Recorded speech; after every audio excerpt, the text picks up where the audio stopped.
and poetry. And I had this kind of relationship. And I remember that the first book I got after the Quran by my mother was a book of French poetry. So it was not French poetry, which was really important. It was the connection to the language. French is not anti-Islamic. And poetry is good, it's nice, it's beautiful. And at the same time, not a rejection of anything which has to do with art, and I was free. I would have liked, but I understand that they didn't really know what was happening around. More guidance than this, to tell you the truth, more guidance. But I understand that this was the first generation, it was difficult for them.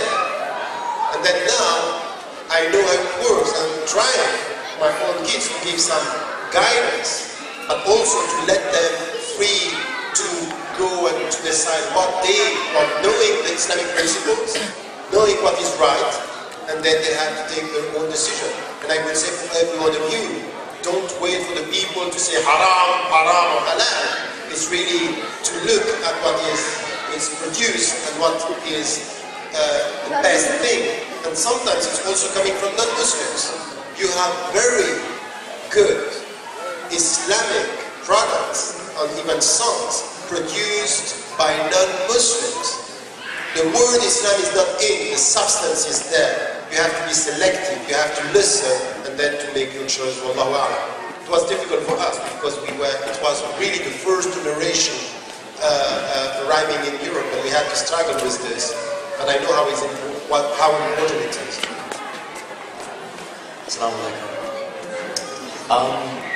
Yeah, similar to what Isam was saying, I grew up in the 1980s as well, and the music that I listened to growing up, even from the time when I was 4 and 5 years old, when my parents would put records on or listen to the radio, for some reason, and I still can't explain why, it may be some fitra thing, but I was always very drawn to songs with very strong lyrical messages. I remember one of the first songs that really struck me. I was driving to the store with my father, and there was an old singer from the 1970s who had a song called Cats in the Cradle. And the song is basically about a father telling his son, I'm busy right now, I can't spend time with you. And the little boy keeps asking, play with me, and he says, I'd love to, but I'm busy. And then finally the son goes to college and comes home and says, the father says, sit with me for a while, and he says, I'm busy, I want to use the car. And eventually the father comes to the realization that his son has grown up a lot like him. Now that his son has grown up, he has no time for his father anymore.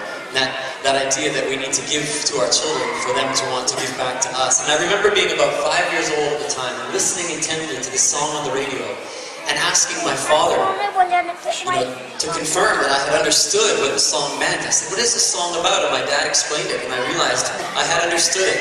And I made a little vow to myself that day that I was never going to be that way. I was always going to be there for my dad.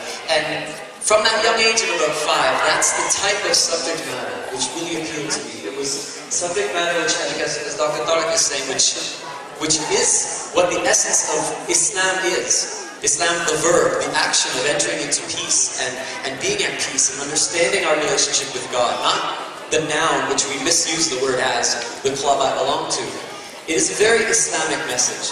And then growing up, many styles of music I enjoyed. Earliest was hip-hop, very early hip-hop. In fact, I learned about the word Allah first when I was 10 years old on the back of an album by a hip-hop artist named Africa Barbada, who was a classic hip-hop artist who's a Muslim. And at the bottom of his album, he thanked Allah, the Creator. And I realized, oh, God has a name, Allah. And from there, the style of music I listened to, whether it's hip-hop or rock, or artists like The Who or Prince or whoever, it was always the songs that they wrote which had very poignant messages in them that for some reason or other I was drawn to. Simon and Garfunkel, the list is huge. But I think perhaps that's why, as Dr. Tariq is saying, the messages are the important feature. We can have a song that goes on for 5 minutes with Allah, Allah, Allah. That's a great cultural pep rally, but it's not necessarily going to help us learn how to apply the Quran in our lives. So the messages are very important, and I think growing up, you know, whether it was, as I say, Bobby Dylan or whoever, to take from the good. The songs about fast girls and fast cars, I would just, they bored me, you know? But the songs about how to look at the world, how to understand ourselves, were the ones that appealed to me most.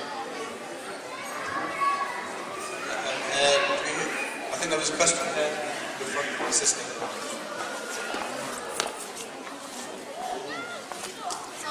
My question is more for the musicians on the panel. What do you think the state of art is in Islam today, and what do you think that says about the state of Muslims today? You get a question: the state of art in Islam today, the state of Muslims in the art today. That's a great question. Yeah. You can start out.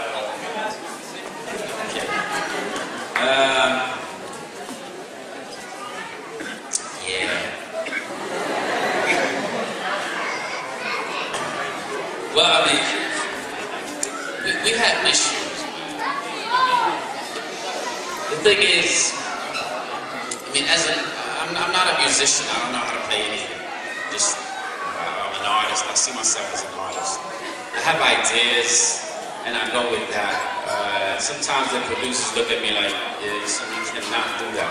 But, you know, if I feel it, I do it. The thing is, I mean, as an artist, one of the reasons I'm coming to these events is inshallah also to tell the brothers who's behind us and sisters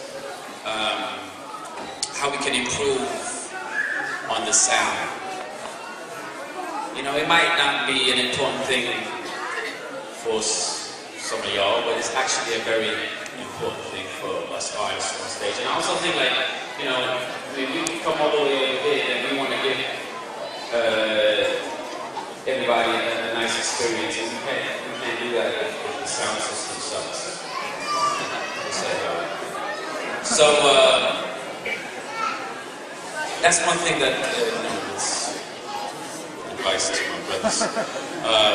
But with the artists, I think we're trying to do the best we can, and in the West there's definitely a new scene that is happening, and somehow we're trying to, let's say, reach out to everybody out there and hopefully inspire people. But I definitely think, like, you know, it's a struggle right now, and I hope, inshallah, that we see more creativity going on between in our communities. That's what I think. That's what I think we're lacking of a lot, and that will definitely support our identity over here, because the first generation who came over here might have thought that, well, you know, I'm only going to be here for a couple of years and then I'm going back because you know, I got the money and I'm going back to build my house, whatever. But that's not how it turned out. They got kids and the kids got kids. Now the kids, they're looking for an identity, and identity is Islam, but there's also the whole cultural part of it. It's not just Pakistani, now it's also British. And I think that's been one of my main goals ever since I came into this business, was to actually describe musically how my neighborhood looks like, you know, how I look like. I think that's a very powerful tool, but we definitely need more brothers, more sisters to be more creative. Inshallah, we'll take it to the next level.